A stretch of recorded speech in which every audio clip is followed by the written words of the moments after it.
ବୋଉ ମୁଁ ଆଉ ଇଏ ଟିକେ ବାହାରକୁ ଯାଉଛୁ, ବାହାରେ ଖାଇକି ଆସିବୁ। ଆପଣ କ'ଣ ଟିକେ ଖାଇନେବେ? ଭଲ ଭଲ ଭଲ, ତମେ ଦି ଜଣ ଯାଅ, ମୁଁ ଟିକେ ପଖାଳ ଅଛି ଖାଇଦେବି। ଓହୋ ବୋଉ, ଆଜିର ଖାଇବା ଏକଦମ ମସ୍ତ ଥିଲା। ବୋଉ ଆପଣ ପଖାଳ ଖାଇଲେ? ମୁଁ ଖାଇନି, ମୋତେ ଭୋକ ନାହିଁ। ଖାଇନାହାନ୍ତି? ଶ୍ୱଶୁର ଫୋନ୍ କରିଥିଲେ, ମୁଣ୍ଡଟା ବି ବିନ୍ଧୁଛି ତମେ ଗଲା ପଠାରୁ। ଶ୍ୱଶୁର କହିଲେ ଆଉ ତତେ ତ ଥଣ୍ଡା ହେଇଛି, କାହିଁ ପଖାଳ ଖାଇବୁ, ଖାଆନା।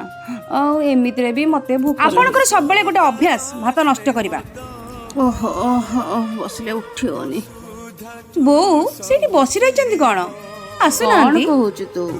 ଆପଣ କ'ଣ ଭାବିଛନ୍ତି ବୋଉ, ଆମେ ଖାଇକି ଆସିବୁ ଆଉ ଖାଲି ହାତରେ ଆସିବୁ? ଆପଣଙ୍କର ମନ ପସନ୍ଦର ଖାଇବା ଆଣିଛି, ଆସନ୍ତୁ।